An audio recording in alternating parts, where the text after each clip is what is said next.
c'est un commando. Un commando face à des armées qui vont être Audi, que vont être Peugeot. Une énorme motivation, un esprit très combatif.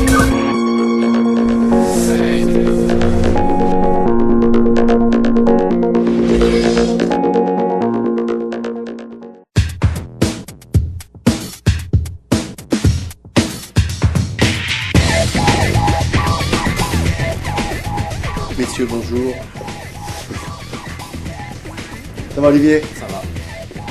Bon, petit bonjour à tout le monde, un petit mot, vous allez rapprochez-vous un petit peu. Rapprochez-vous.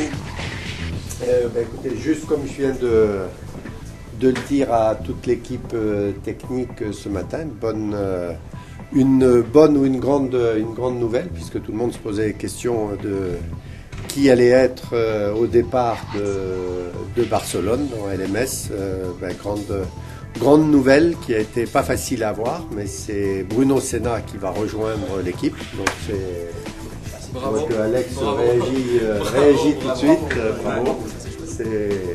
Donc je pense que c'est vraiment une superbe recrue. On va donc avoir deux superbes équipages avec d'une part Olivier Panis, Nicolas Lapierre qui depuis le début de l'année ont fait énormément d'essais dont sont extrêmement affûtés.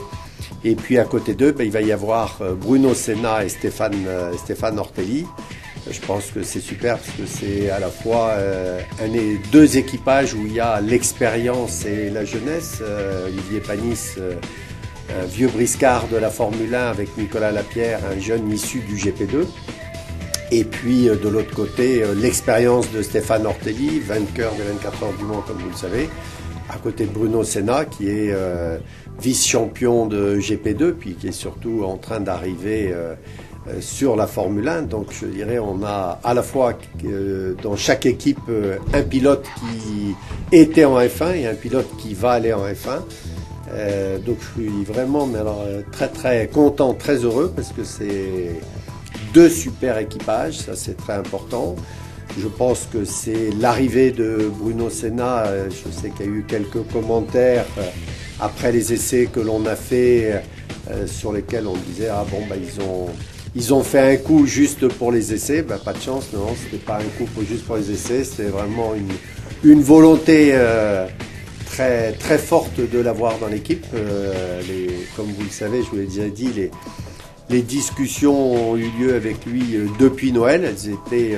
La chance était toute petite parce que Bruno Senna devait logiquement aller dans l'équipe ex-Honda en Formule 1. Et puis j'ai toujours suivi semaine après semaine ce qui se passait. Et dimanche soir, j'ai eu un coup de fil de lui d'abord, puis ensuite de son avocat dimanche soir pour me confirmer qu'il avait choisi de faire un programme d'endurance à la place du programme DTM que Mercedes lui avait proposé. Donc c'était évidemment un grand soulagement, un bon verre de rouge dimanche soir.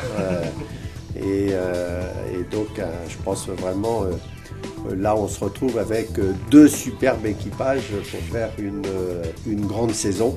Donc maintenant, c'est un bon... Je pense qu'on a de quoi arriver à Barcelone et puis surtout aux 24 heures du Mans de façon très forte. Vous allez voir que à tous les niveaux, tant sur le plan sportif que sur le plan, je dirais, des retombées, on sera vraiment au top. Donc on a besoin... Du coup, comme j'ai dit à l'équipe technique doit être infaillible, une voiture super fiable, la plus performante possible. Et puis vous, toute l'équipe communication et marketing, vous devez transformer ce qu'on fait en technique, en une communication extraordinaire. Donc il y a du boulot sur le marketing. Alors, good luck. Voilà.